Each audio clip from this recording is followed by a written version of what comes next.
Thank you, Madam. Allow me to make some short preliminary remarks. The world is at war with an invisible enemy. That is what must be understood. We are on a battlefield against an enemy that we cannot see. But it sees us. It is attacking us. But we are still incapable of attacking it because we don't have the weapon to attack it.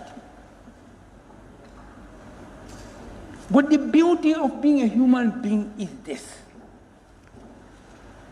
There is nothing that comes into this world as a difficulty, as a problem, that we as human beings cannot overcome.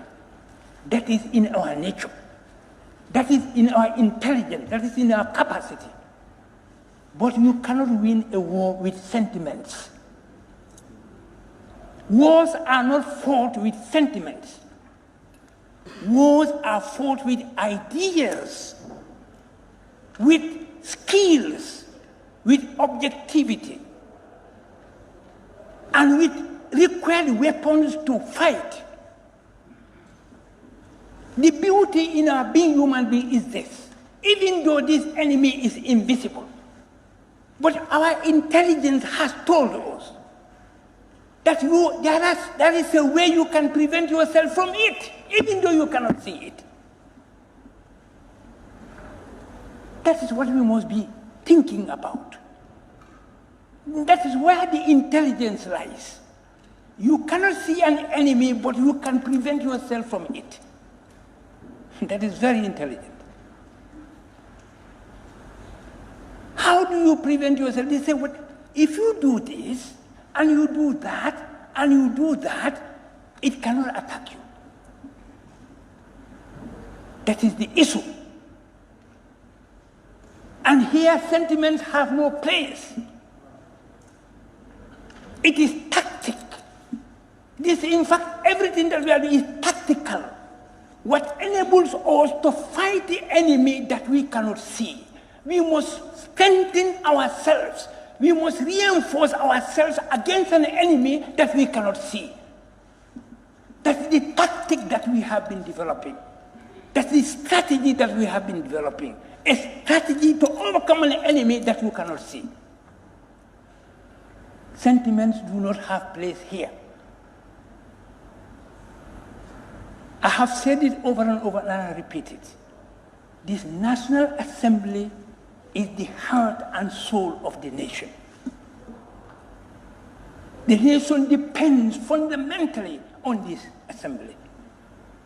And we cannot afford to use sentiments to fight a war. We must use the required weapons if you want to win this war. We know there are deep-seated cultural practices. Everybody knows what they are in our society. But we cannot use those to fight this war. This war is much more powerful than those. And we must help our people to grow, to empower themselves against this enemy. We cannot do anything to weaken them against the enemy. If we do that, we are failing in our responsibilities in this National Assembly. Our job is to empower our people, to empower them in such a way that even though they cannot see this enemy, they can fight it and win it. We cannot use sentiments to help our people to become big and powerful against such an enemy.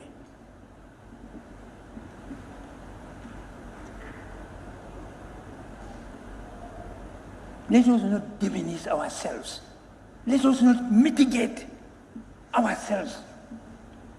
We need all the forces that we need today to become stronger against this invisible enemy, which is devastating the world.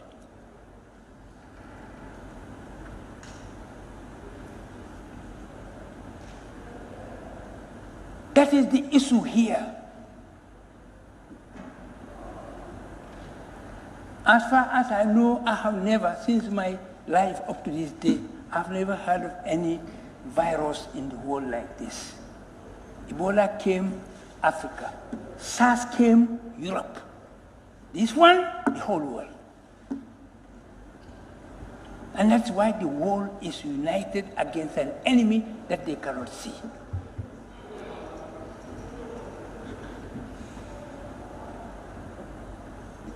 Let us not weaken ourselves with sentiments. They are not helpful.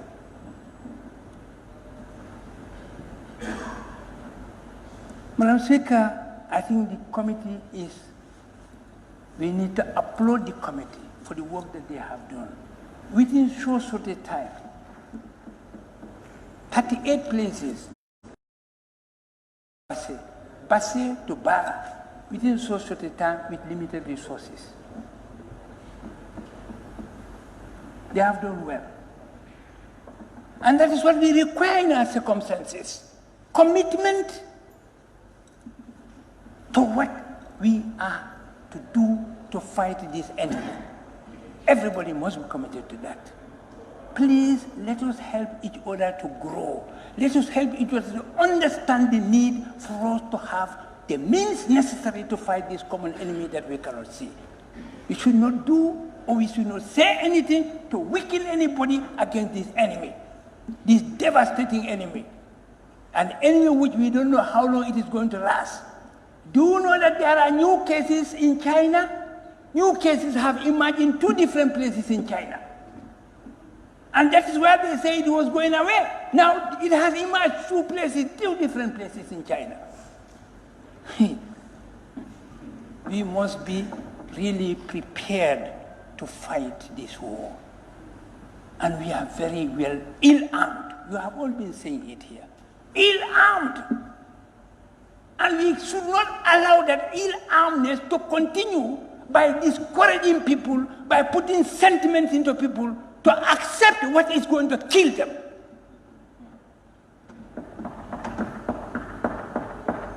That is not our role. We are failing our people. We must help them to understand what they don't understand. And that is why it is our responsibility to help ourselves to become aware, to understand fully the nature of this enemy, so that we can help others to arm themselves better. Let us use sentiments here. Sentiments are not helpful in any situation, particularly in this situation.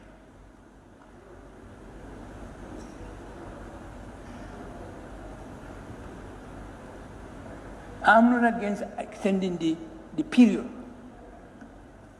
because it is emerging, it is increasing. Don't underrate the numbers.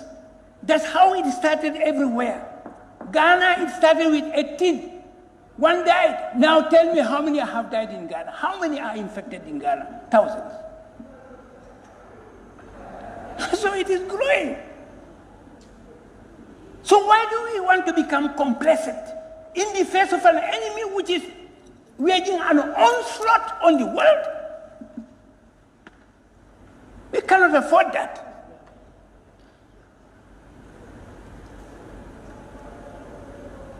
I'm comfortable to pray to Allah in my house. Allah does not say that I should not do that. Allah in fact says in those circumstances that's precisely what I should do. Prevent yourself is better than to cure. That is in the Quran. Prevent is better than to cure. All that people have been talking about here, they don't help. If you open the mosque now, you say, okay, social, physical distance. Who are you going to say don't go into the mosque? The mosque will be so crowded that there will be no space to distance anybody. Who are you going to say go in and who are you going to say don't go in? Think about things objectively. I've been to a burial recently. It was overcrowded. They were talking about social distance, but it was overcrowded. I refused to shake hands. People were forcing me to shake hands. They forced me to hold their hands. That is what they know.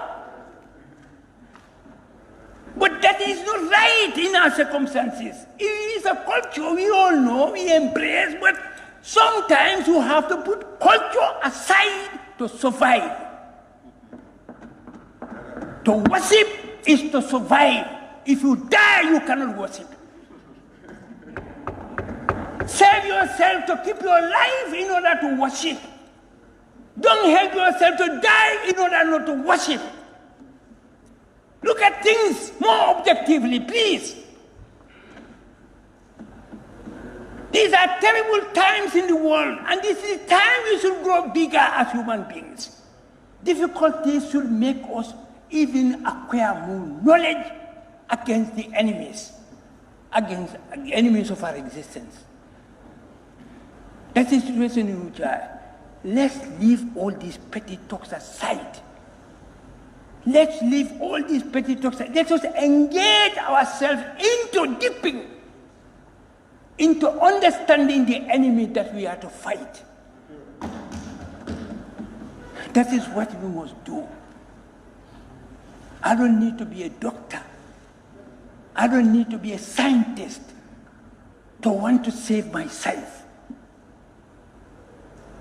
to help myself to have the equipment necessary to save my life from perishing.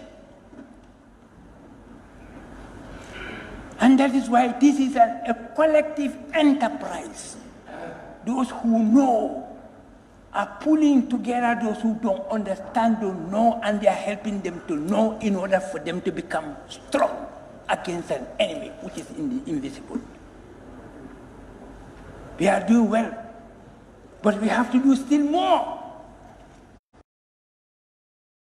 To do so little, don't such thing to be.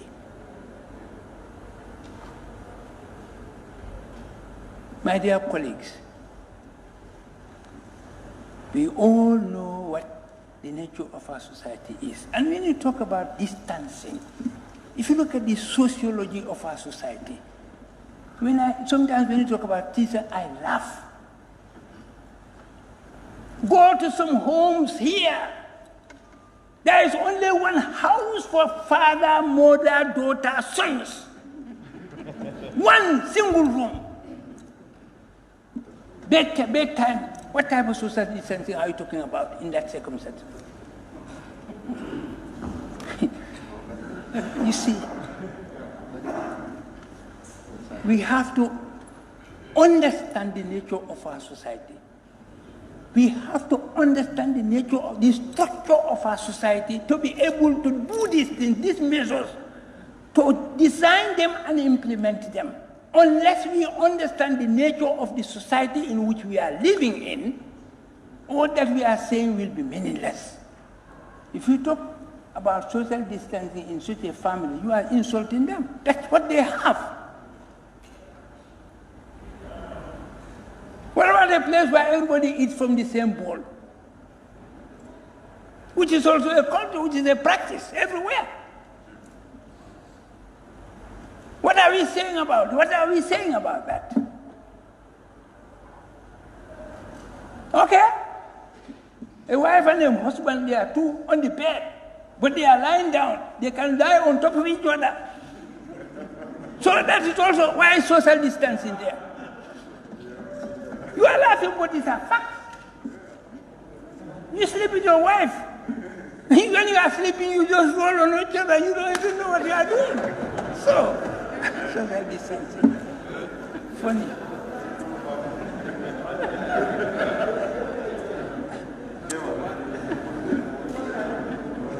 Well, I think Honorable Speaker, somebody has said it, but yesterday I talked about it.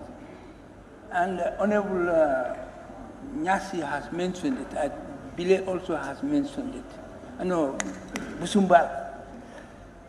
See, this sector, almost all the sectors are affected by this COVID-19. But the sector which is going to be terribly affected is education. Why? Because here schools are closed, but lessons are being administered over radio and television, they say. I was coming in my vehicle and the radio was on. A woman was complaining bitterly on the radio that this online radio lessons are not helpful, are not any at all, because not many people are accessing them. That's what he was saying. And I can attest to that people from Wunli. I'm from Wunli. If there is a student I'm sponsoring at Methodist Academy, she spent all her day yesterday trying to access it through her mobile. It was impossible. I said, look, something must be wrong with your mobile. If your friends are accessing it, you cannot, then change your mobile. But, you know, does she have money to buy a mobile, Android mobile? No, she doesn't have. And there are many, many like that. So the whole syllabi for education are going to be distorted, because they are seemingly administering lessons on the radio and television. When schools open, let's say tomorrow, they will pretend that what they have already been given on the radio and television, they should not go over that. Some have not, maybe 3/4 of the students have not accessed it. So that's distorting this, and it's creating a big disparity, as I said yesterday, among students themselves. The same class. Some are going up, some are still at the same place, because they have not been having any lessons since the closure of schools. So that's why it is important that this committee must try and meet the relevant, in fact, it's both higher and lower education, whatever they call it. They should be seen, and we should see, they should assess so far the achievements and the challenges that they are meeting in using this media for administering their lessons. Madam Speaker, there's so much to say, but I think I'll stop here. But I want to stop by saying, please, please, please, it is not impossible for us to overcome this, but we cannot overcome it disunited. We cannot overcome it with sentiments. I emphasize the word sentiments. We must leave them behind. They cannot help us in these circumstances. We need something much more than that. Thank you very much, Madam. Thank you very much, Honorable Member for